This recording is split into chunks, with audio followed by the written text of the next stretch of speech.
Perfecto. Entonces, hoy vamos a ver la quinta parte de este número de sesiones que tenemos ya con ustedes. Em, Vamos a hablar un poquito hoy de los temas de los lentes esféricos, un pequeño resumen de lo que hemos hablado hasta hoy. Así que ha sido varias sesiones y varios temas interesantes. Quiero pensar, entonces vamos a comenzar y continuar con el tema de cirugía de catarata, ¿no? Que es la última parte eh, se puede curso de introducción o de interpretación del PISCAN, ¿no?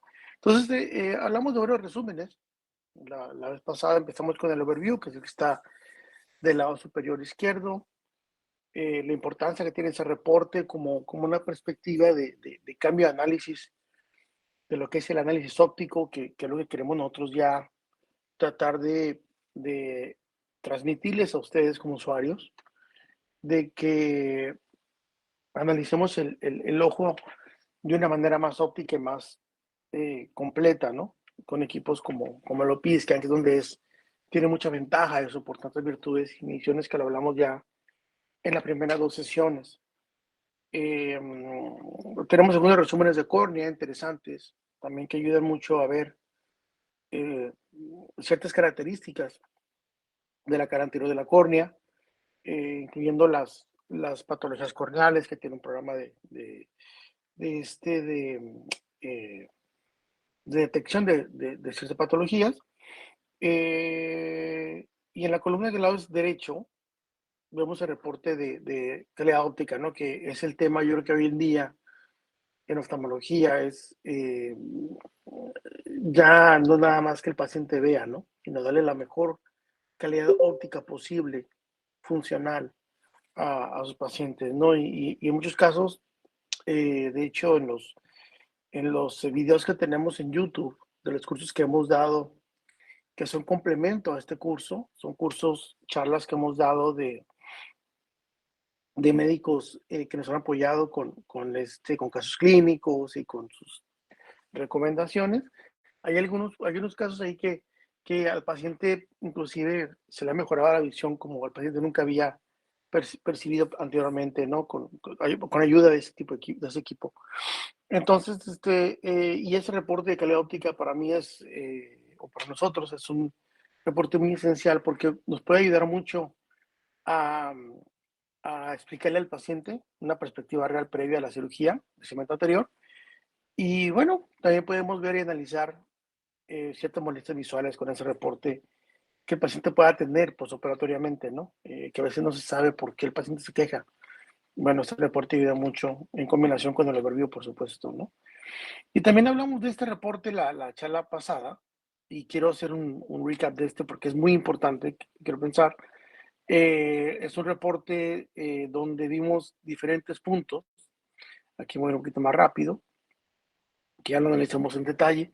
Que es el reporte de Cataract Planning, que es un reporte que nos ayuda mucho a seleccionar lente premium, saber cómo está la córnea. Realmente la córnea es un lente súper importante, donde vemos eh, cómo está la superficie corneal con los daños de plácido, donde vemos igual la patología corneal, que eso también es de mucha ayuda. Depende de qué patología tenga su paciente, pues que se le puede ofrecer a ese paciente en particular, ¿no? Tiene un keratocono, o sospecha de keratocono, o una pelucia, o si ha sido inclusive operado de cirugía refractiva previa, aquí en el punto número 2, donde dice normal, la clasificación, no lo menciona. Entonces, que es algo muy importante para poder hacer un planteamiento quirúrgico para cirugía catarata, ¿no? En el número 3 vemos las pupilas, y los temas pupilares, un tema importantísimo, vamos a tocar mucho eso. Aquí también los astigmatismos, el total corneal interno. En esta columna vemos el eje más curvo, el eje más plano del astigmatismo corneal, con los diámetros de pupila. Obviamente aquí tenemos los valores. En la parte de abajo, fotométrico mesópico, y aquí la imagen, ¿no? Del ojo, ¿no? También podemos ver aquí el ángulo kappa, el ángulo alfa, en esta columna. En el punto 4, la topografía corneal, súper esencial e importante, el PCF de alto orden de la córnea, sabemos que este punto lo vemos muy, eh, como digo yo, una telaraña o no se ve el puntito bien claro como se ve en este caso, se ve bastante normal ese puntito, bueno, quiere decir que la córnea no está muy aberrada, ¿no? Entonces eso, un lente intraocular probablemente de los que existen, dependiendo de la característica, también si hay astigmatismo, la felicidad, etcétera, el paciente pues se le puede ofrecer un buen resultado con este puntito, ¿no? Al ver es el PCF. En el punto número 5, muy importante, que hoy vamos a hablar de ese tema específicamente, en la charla de hoy, es la aberración esférica de la córnea. ¿Qué tipo de lente esférico o esférico se le va al paciente ofrecer? Acuérdense que hoy en día ya está, se puede personalizar el lente esférico o esférico dependiendo el fabricante o lo que ustedes implanten. Y aquí en el número 6 tenemos las aberraciones corneales, muy, muy importante, ¿no? Y esto yo lo comenté en las charlas, que hoy en día, pues ya operar un paciente de cemento anterior, si no se tiene una topografía, prácticamente ya es operar de una forma antigua, ¿no? Acuérdense que anteriormente con las puras keratometrías se calculaba el lente intraocular, hablando hace más de 20 años, ¿no? Hoy en día, con las nuevas fórmulas, por supuesto que son para mejorar la calidad visual, ya se necesita una topografía mínimo para operar a un paciente, no mínimo, o sea, como que es inaceptable ya nada más con las keratometrías, hacer un planteamiento quirúrgico. Y ahora la barometría ha tomado mucha fuerza, especialmente en catarata, ¿no? Porque es el tema de calidad visual que lo mencioné también en una de las charlas. Entonces, este reporte creo que nos da mucha información interesante. Por un planteamiento quirúrgico, hablamos de este caso, que es un paciente que tiene, bueno, aquí el punto en este caso era que la pupila era muy grande, donde un lente premium podría ser aplicar al paciente que va a tener molestias visuales en la noche, y también la pestaña, como aquí en este caso, por la pupila tan grande que tiene, estos datos de barometría son falsos, ¿no? ¿Por qué? Por la toma, que la toma no está bien hecha aquí. Y algo interesante que tenemos aquí, que esta línea punteada que tenemos en el mapa topográfico, y aquí que vemos el diámetro de la pupila mesópica, pues nos indica que en esta parte de aquí, que no hay, vaya, datos topográficos, son datos que nos está la máquina arrojando erróneamente, especialmente en la topografía, pero en la barometría.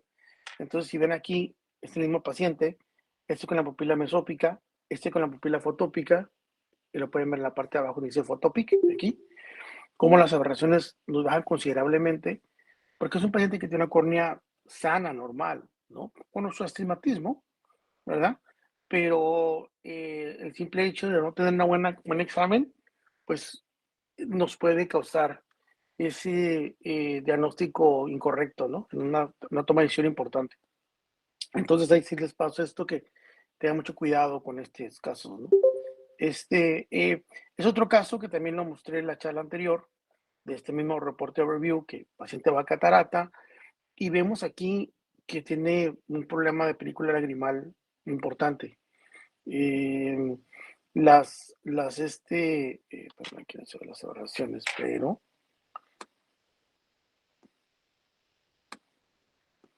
aquí las aberraciones están alteradas, obviamente, por, este, por el ojo seco que el paciente tiene.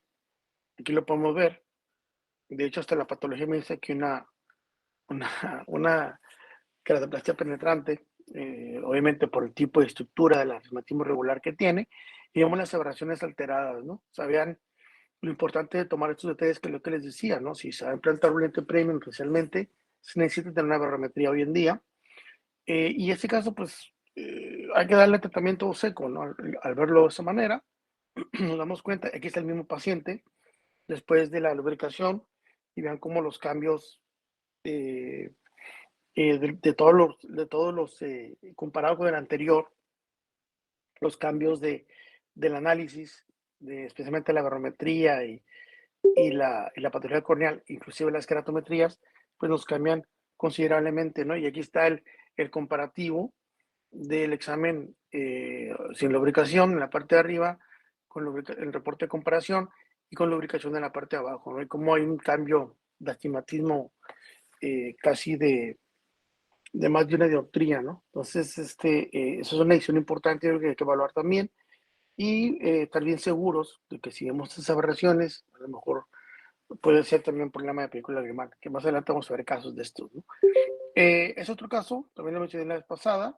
Este es un paciente posoperado LASIK que él quería lente intraocular, perdón, desarrollar una catarata y él quería, pues, no quiere usar lentes, ¿no? Entonces, él en su mente él quería un lente multifocal, pero debido a la pupila de él tan grande y debido a la ablación que él tuvo y debido a la aberración esférica, él tiene tres problemas en contra, ¿no?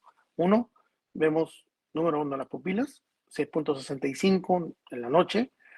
Vemos que aquí me indica que el paciente fue operado de cirugía de miopía previa. Normalmente no se recomienda para un paciente lente multifocal con una córnea multifocal, por así decirlo ya, por la ablación, y la aberración esférica extremadamente alta, ¿no? Entonces, él tiene esos tres factores en contra, lo cual, pues, lo mejor es ofrecerle un lente esférico, monofocal esférico, eh, y bueno, y realmente la noche este paciente sí o sí va a tener destellos. O sea, no hay un lente intraocular que cubra más de 100 milímetros.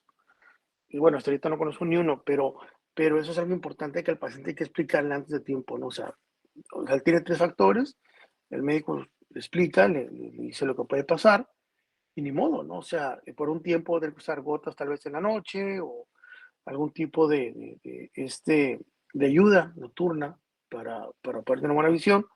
Con, con el tiempo su pupila pues se va haciendo más pequeña, como ya lo sabemos, y obviamente eso le va a ir mejorando su visión en el futuro, ¿no? Entonces el caso igual, les comentaba yo de lentes esféricos, ya hay muchas compañías con diferentes tipos de lentes, eso es por mencionar algunos, yo sé que muchos ya han cambiado, pero es otra parte de la personalización de la cirugía de catarata, ¿no? O sea, tomar en cuenta la aberración esférica que el paciente tiene y qué lente intraocular ustedes le pueden ofrecer para una mejor calidad visual al paciente, ¿no? Entonces, aquí lo importante es saber qué lente ustedes implantan en el hospital y hacer básicamente una tabla de qué lente podría ser el más apropiado para ese paciente que van a operar, ¿no? Vamos a ver más detalles interesantes sobre esto.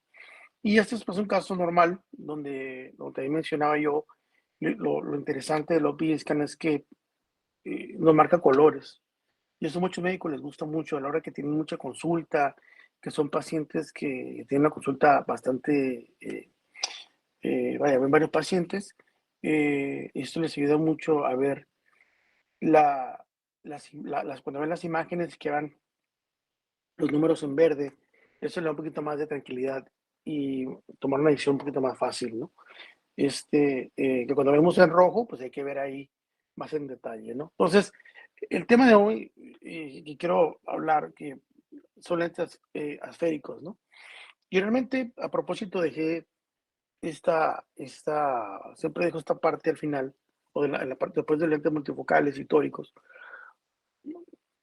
Digo, los lentes esféricos fueron los primeros lentes premium que salieron al mercado, ¿no? El IQ, el Technics, en los años, a principios del siglo, ¿no? 2005, 2004, por allá, 2006, eh, por aquellos años. Y la razón por la cual era para mejorar la calidad visual del paciente, ¿no? Cuando nos dimos cuenta, cuando se empezó a ver que la córnea era esférica y que lo mejor era implantar un lente esférico para compensar eh, este, este error refractivo, ¿no? Que a veces se generaba una cirugía de catarata. Em, la idea era compensar la versión esférica de la córnea, como vimos en la tabla anterior, y poner un lente similar a eso y al paciente darle mejor calidad visual en el postoperatorio, especialmente en los monofocales, ¿no? Esféricos, asféricos, perdón. Entonces, eh, ¿por qué esto fue importante, no? ¿Y por qué? ¿Cuál es la diferencia entre una aberración esférica y una esférica? Realmente nuestra anatomía es más similar. Si vemos aquí esta esfera, como si fuera una pelota de fútbol, o superficie esférica como una pelota de rugby, la parte más curva de la pelota de rugby, nuestra estructura o nuestra estructura ocular es más similar a la, a la a una superficie esférica, como lo vemos aquí del lado derecho, no como una superficie esférica. Y esto lo que causa es que los rayos de luz en la periferia o las imágenes en la periferia llegan más uniformes a la retina. Con la superficie esférica, el ángulo de incidencia cambia. Y ahorita lo vamos a ver. Entonces, una córnea normal, hablando de un ojo normal, en este caso una córnea normal, es levemente prolata, es esférica, minimiza las aberraciones esféricas, especialmente en la periferia, y el poder refractivo es uniforme. Y yo creo que pongan atención aquí esta parte que ven aquí, por ejemplo, ven cómo se ven aquí los rayos rojos de afuera, y ven aquí los rayos verdes, todos llegan a un punto focal en detalle, ¿no? Es un paciente métrope, una córnea normal, paciente sano. Y también creo que vemos aquí el OPD scan, ¿no? El mapa. O sea, la idea cuando ustedes tengan un postoperatorio, es verlo de un solo color, quiere decir que el poder refractivo es uniforme, y aparte, en el postoperatorio más bien que veamos un solo color y verde, ¿no?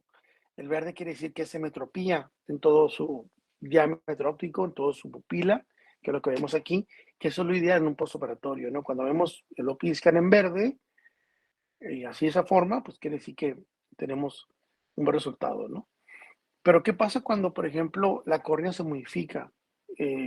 Como se hacía anteriormente, y se sigue haciendo obviamente hoy en día, hoy obviamente mucho mejor, por los tipos de láseres, vamos a la ciudad refractiva en este momento, por los tipos de láseres que hay hoy en día, ¿no? Las máquinas actuales de cirugía refractiva han mejorado mucho y han cambiado la forma de hacer la ablación de una ablación esférica, como este caso que tengo aquí enfrente, a una ablación esférica. ¿Y por qué? Si fijan aquí, en este caso, en la parte central tenemos los rayos en verde, ¿no? Que esos rayos en verde quiere decir que ya viene la mácula, que es la parte del centro de la ablación. Pero conforme vamos a la periferia, como en este caso vemos el OPI scan, que empezamos en verde y terminamos en rojo, pues obviamente es un paciente que tiene muchos destellos, porque rojo quiere decir más miopía en ese punto, ¿no? En ese diámetro. Entonces, aquí vemos la variación esférica del paciente en el centro de este caso. Vemos la variación esférica del paciente a 6 milímetros, punto 7. Y aquí vemos cómo una córnea, cuando se modifica de una forma esférica, pues, ¿qué es lo que pasa, no? Se incrementan las aberraciones esféricas en la periferia, el poder refractivo es irregular, como lo vemos en la imagen de OPD, y el poder refractivo se incrementa periféricamente. Entonces, ¿qué es lo que nos indica estos colores? Ahorita vamos a ver aquí, cuando yo voy a cambiar el análisis, vean, voy a cambiar aquí la pupila en este punto, y vean como que ya tengo 0.75 dioptrías en esta parte de aquí, porque nomás se le corrigió, se puede decir que la parte central con el Excimer, pues la periferia por hacer la ablación esférica no se corrigió regularmente, ¿sí? Aquí 0.75 y vean cómo aquí la variación esférica va cambiando, ¿no? También aquí 1.75 en ese diámetro, como obviamente la imagen llegan más distorsionadas, cómo se incrementa aquí la variación esférica, y aquí en en la noche, ¿no? Tiene 3.25 y la variación esférica pues está extremadamente alta, ¿no? En este caso lo vimos ya anteriormente en el caso de refractiva, pero es prácticamente lo que pasaba anteriormente con los Eximers, ¿no? Si no corregíamos, si hacemos las ablaciones convencionales esféricas, como se empezó con la cirugía refractiva.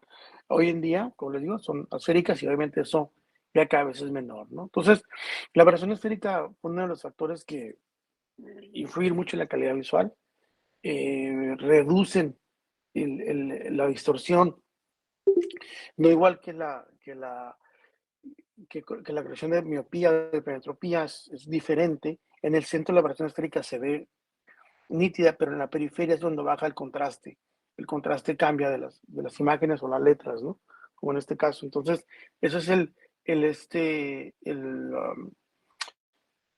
impacto visual que se tiene cuando tiene una aberración esférica. Entonces, otro punto interesante es que la aberración esférica va cambiando con la edad. Eso también lo comentamos, creo que la primera charla fue en la segunda, cuando hablamos de que la edad pues va cambiando. Y esto, pues aquí esta gráfica nos indica más o menos el comportamiento de la versión esférica. La córnea prácticamente se mantiene igual toda la vida. Sin embargo, el cristalino, al, al ir envejeciendo, especialmente se fijan ahí, después de los 30, 35 años que empieza ya a deteriorarse del cristalino, pues la versión esférica va cambiando, ¿no? Y es uno de los problemas de la profundidad de foco y calidad visual, de visión que llega a la presbicie, ¿no? Eh, aquí, igual, en el OP scan, vemos dos variaciones esféricas. Uno, este es a 6 milímetros, sí, bueno, en el reporte aquí de Cataract Planning, uno es a 6 milímetros, que es la que normalmente se toma en cuenta para lentes intraoculares, por el diámetro de 6, que se tiene, por eso se seleccionó 6 milímetros aquí, y otra, de este lado, que es la variación esférica real. Yo quiero decir así, no es que esta no sea real, pero esta es la variación esférica real del paciente con su pupila mesópica.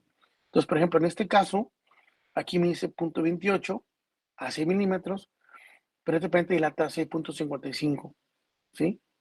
Y la versión esférica se incrementa a 0.36, 3.36, perdón. Entonces, aquí nosotros vemos que hay que tomar en cuenta también esa.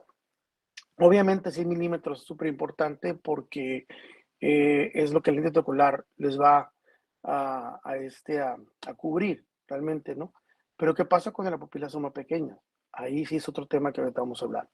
Entonces, aquí nos damos cuenta que tenemos ese valor, que yo recomiendo mucho tomarlo en cuenta y observarlo, ¿no? Y yo siempre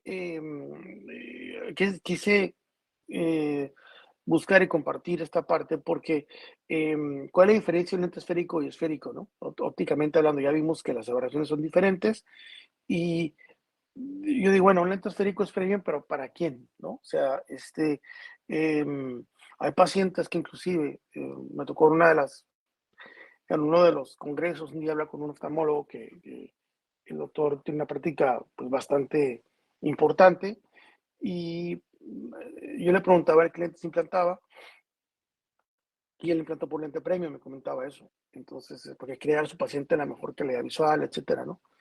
Entonces, la conversación, hablamos y yo le pregunté si los pacientes operados de cirugía refractiva, él implantaba esos lentes, ¿no? Y me dijo que sí.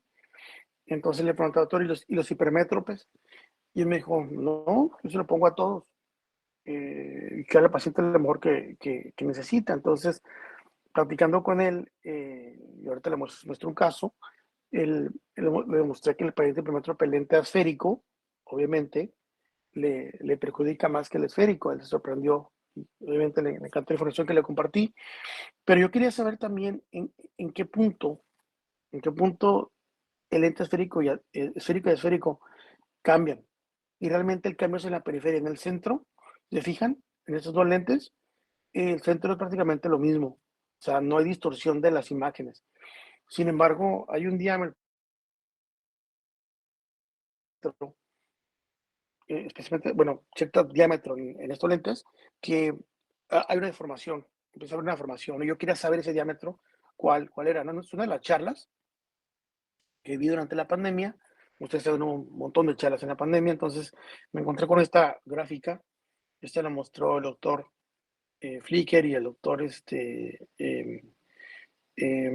doctor de Brasil, es el nombre ahorita, y de ahí la tomé, de con ella, porque yo quería saber en qué punto el ente esférico y esférico sí hay una diferencia importante, ¿no?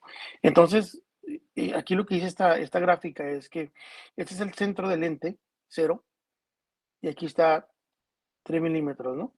O sea, esta es la periferia del lente. Entonces, aquí, por ejemplo, en esta parte de aquí, que es como de 2 a 3 milímetros, a los 3 milímetros podríamos decir, el lente ya empieza a ser un valor importante o una diferenciación importante. Como pueden ver aquí, en esta parte son realmente de 0 a 1.5 de diámetro de lente intraocular, es prácticamente no hay distorsión tan impactante visualmente, o sea, el paciente no lo va a sentir tanto. El impacto visual va a ser más en la periferia y el cambio importante va a ser más en la periferia después del 1.5 milímetros. Entonces, aquí lo que yo me daba en cuenta, lo que yo estaba tratando de entender era eso y poder transmitirles a ustedes cuándo el lente esférico realmente beneficia y cuándo no. Entonces, obviamente en este caso que mostramos anteriormente, que es un paciente pues operado de miopía, ¿no? Cuando la aberración esférica es demasiado positiva, obviamente un lente esférico negativo le va a ayudar y le va a disminuir este valor y va a tener mejor calidad visual postoperatorio del paciente. Si le ponemos un lente esférico que es positivo, obviamente se le va a aumentar, va a perder contraste el paciente. En este caso, por ejemplo, es un paciente con una pupila de 3.46. Si aquí me dice 0.25 de aberración esférica en la córnea, a 100 milímetros, pero no llega ni siquiera a 4, ni siquiera a 3.5 llega a él. Entonces, yo aquí noto que la aberración esférica real, él con su pupila de 3.46 es de 0.05 milímetros, ¿no? Micras. Entonces, esto les puede ayudar a ustedes a tomar una decisión, a veces inclusive si poner lente premium o no, porque en esa parte central a este paciente en particular no hay un beneficio importante. Entonces, no hay una ventaja de tener un esférico y un esférico. Tal vez es mínima, pero yo no creo que con esa pupila él lo note, ¿no? ¿Sí? En este caso, que es un paciente postoperatorio de hipermetropía, aquí es otra cosa diferente. Aquí lo que vemos es igual, aberración esférica negativa por el tipo de ablación que se le hizo con el Excimer previamente. Y aquí vemos que en este caso, pues si tenemos una aberración esférica negativa, inclusive con una pupila de 4 milímetros, prácticamente de cero. Ahí podríamos tomar la decisión de o esférico o plano, ¿no? Ahora sí que depende de cómo ustedes quieran tomar eso en cuenta, pero es en estos casos de poshipermétrope, que es lo que le comentaba el doctor ese que implementaba por lente premium, que le decía, bueno, ese aquí, pues, el criterio debe ser diferente, ¿no? Y obviamente empezó a tomar en cuenta mucho ese parámetro para tomar decisiones de qué lente implantar, ¿no? Entonces, igual, volviendo a esta gráfica, tenemos que tomar en cuenta y saber qué lente se implanta para saber cuál es el mejor complemento para su paciente y darle mejor calidad visual, ¿no? Ok, vamos a ver unos casos clínicos ahorita, estos dos interesantes. Este caso, bueno, hasta aquí terminó la parte teórica. Vamos a ver ya de aquí adelante puros casos clínicos ya más aplicados a lo que es un PID scan. Este paciente lo mostramos en un congreso en México, en un simposio que hicimos, y bien interesante porque eh, este paciente, ella es una paciente, un médico, médico excelente cirujano de México, y él compró el OPG Scan para su consultorio. Él es miembro de un grupo que tienen una clínica, digamos, Open Access, que tienen todos los equipos más modernos en esa clínica. Los médicos mandan sus pacientes para allá para hacer exámenes premium, por así decirlo, que lo tienen en su consultorio y operarlos en esa clínica, ¿no? Con aparatos del Femto, y el Excimer, y el Lumera, y todos esos equipos, lo mejor de lo mejor, ¿no? Entonces, este doctor compró los PScan para él, para su consultorio, porque es interesante lo que platicamos, le pusimos la máquina, y siempre que nosotros instalábamos la máquina, les dábamos unas 2 semanas, 3 semanas, hasta un mes, de usar la máquina como autorrefractor, o sea, reemplazar el autorrefractor que ellos tienen con el OP Scan, y que pasaran todos los pacientes por el OP Scan que van a cirugía de cemento anterior. Entonces él empezó a hacer esa recomendación de nosotros y le llegó a esta paciente. Entonces, esta es una paciente que tenía antecedentes de glaucoma en el ojo izquierdo, tiene una válvula, El ojo derecho era su mejor ojo, el ojo izquierdo creo que era 20/60, la mejor corrección que tenía, y el ojo derecho tenía su mejor visión. Ella desarrolla catarata y bueno, el doctor decidió operarla de catarata, por supuesto, ¿no? Y bueno, empecé a ver el OPI scan y vi el overview, que es lo que nosotros recomendamos, que es lo que lo que vemos ahorita. Entonces, él nota, pues, igual los brincos característicos de la catarata, ve las aberraciones, ve la topografía, ve el astigmatismo corneal. Creo que me invita más que Taborca a veces. ¿Perdón? ¿Claro?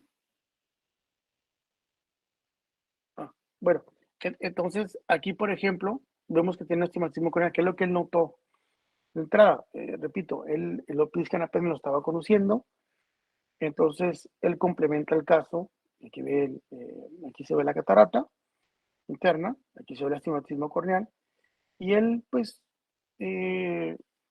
no analiza mucho los números en detalle, como porque apenas estaba en entrenamiento, y él manda a la paciente que se le hagan los exámenes que él normalmente hacía cuando tiene alopecia, ya tiene su autorrefractor en su consultorio, le manda a hacer topografía, le manda a hacer, aquí vemos los exámenes que le hizo previos a la cirugía de catarata, que siempre hacía él de rutina, normalmente, sin tenerlo PD, y él manda a hacer todos los exámenes, ¿no?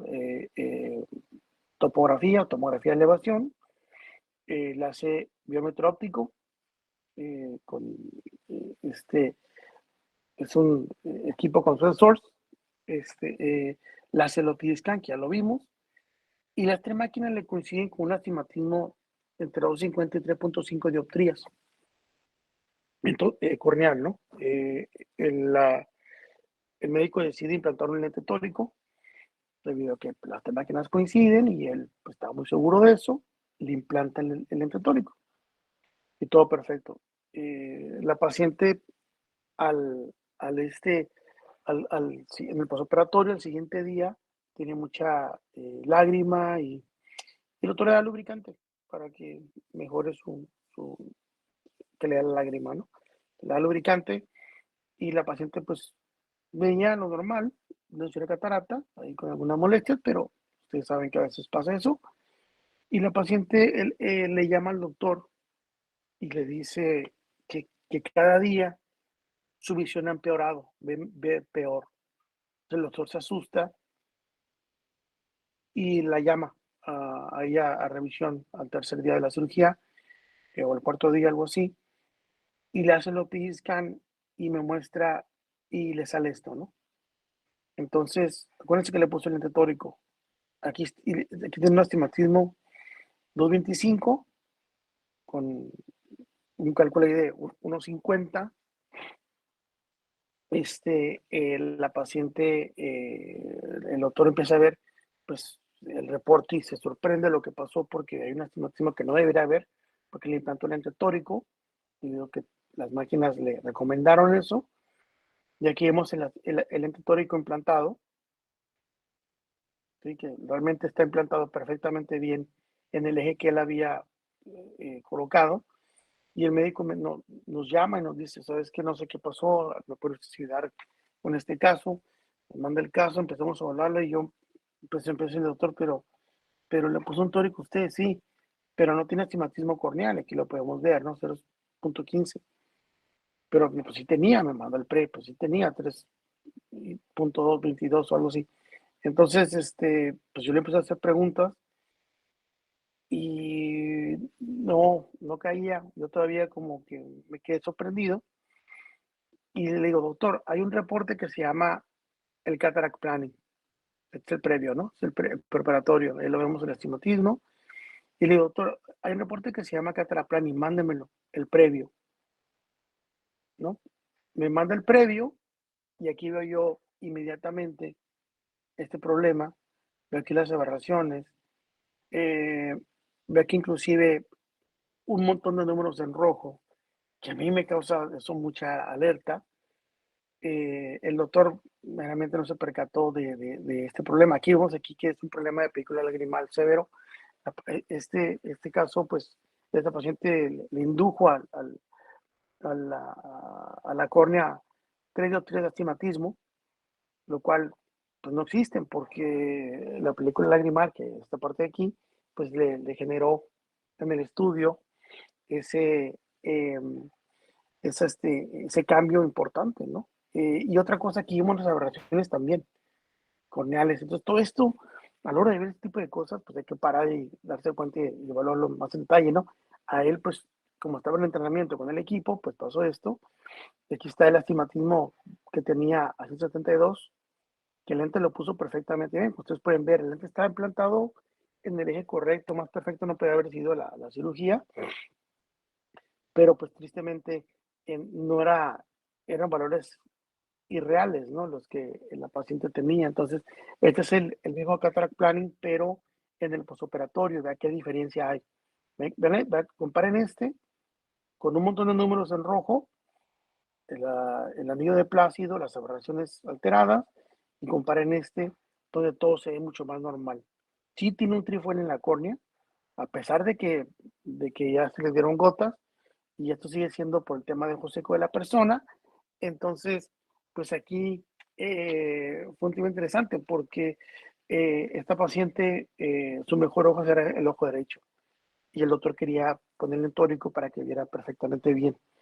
Eh, aquí el caso fue de que, bueno, cuando mostramos este caso, pues ahí hubo varias preguntas en la gente, ¿no?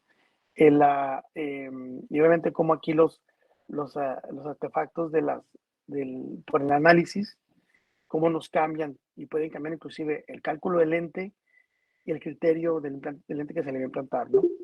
Este otro caso que voy a mostrar ya rápido ya para terminar. Este es otro caso bien interesante. Esta es una paciente, no sé cómo andamos de tiempo, igual lo puedo mostrar en la otra sesión. Jay. Mario, yo creo que son las 9:44 y era hasta las 9:40. Yo creo que esto lo podemos dejar para la siguiente sesión. Sí, que es la última, y de hecho, Sí. también nos vamos a dejar ahí porque va a estar el doctor que está atendiendo a esa paciente ahí. Ibáñez me dijo que sí podía asistir el jueves, Jay. Y de hecho, Ibáñez me ayudó a publicar este caso que mostré anteriormente, este caso de paciente de ojo seco, lo dimos en simposio y preguntamos a todo ya para terminar con este caso, pero preguntamos a toda la audiencia que estaban ahí, los asistentes, que qué le hacen en ese caso ahora, ¿no? Paciente con un tórico, el otro ojo 20/60, unos dijeron que le hicieron una cirugía refractiva para corregir el astigmatismo, que cambiara la córnea, otros dijeron, pues no, con el ojo seco que tiene imposible, otros decían, pues extraer el lente y poner el lente esférico,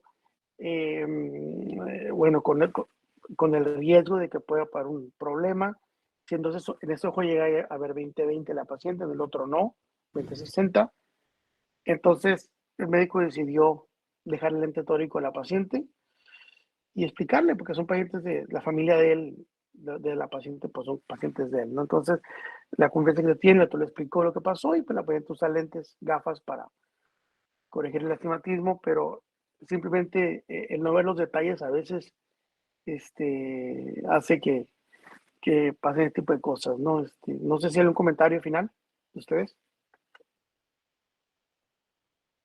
Sí, Mario, acá el doctor Contreras. Bueno, primero que todo agradecer la presentación. Muy interesante porque muestra varias cosas. Primero que la utilidad del equipo y sobre todo además de lo que hemos hablado en varias ocasiones acerca de las aberraciones, la calidad visual y todo eso, es importante también ver cómo los anillos de Plácido son súper sensibles al tema de la superficie ocular, y ese es otro tema que quería destacar de la presentación. Uno lo ve gráficamente, nos da harta información y por supuesto que es importante, digamos, cuando uno quiere tener resultados refractivos, digamos, con lentes premium satisfactorios, tener una superficie ocular que sea acorde a aquello, y si es que no lo es, bueno, también moverse entre las distintas opciones de lente intraocular y ser súper realista en ese sentido. Yo creo que para todos los doctores que están escuchando, digamos, todos hemos tenido un dolor de cabeza, paciente con ojo seco y lentes multifocales sobre todo, que no andan bien. Es súper complejo y probablemente si uno hubiese tomado los exámenes adecuados y hubiese hecho un análisis detallado, uno se da cuenta de esto, tanto en la parte de las aberraciones inducidas como en la parte de superficie ocular. Así que vuelvo a destacar como El tema de la superficie ocular, que es súper importante, poder analizarlo bien. Básicamente con un buen examen de biomicroscopía, uno puede darse cuenta de estas cosas. Por supuesto que los exámenes complementan bastante bien, pero con un buen examen uno logra detectar la inmensa mayoría. Así que eso quería destacar, como el poder refractivo del film lagrimal es súper importante para estos resultados y no hay que menospreciarlo, porque tener, digamos, datos cerrados previos para el cálculo puede ser catastrófico en el cálculo del lente y el resultado posterior. Así que eso también como concepto. Muchas gracias. Sí, de acuerdo, 100%. No sé, algún otro comentario de alguien. Yo sé que el tiempo está cortito, pero igual, la charla del jueves, esperemos invitar a 2 oftalmólogos de México, y vamos a ver más casos, ya más el caso que iba a mostrar en este momento, que está muy interesante, la verdad, y otros más, algunos más. No sé, algún otro comentario, sino para vernos ya el jueves a las 7. Creo que no hay más comentarios, pero bueno, entonces el jueves nos vemos a las 7 con los médicos Sí. que van a exponer algunos casos. Eso va a ser bien interesante porque ya son casos, digamos, clínicos 100% aplicados. Así que eso va a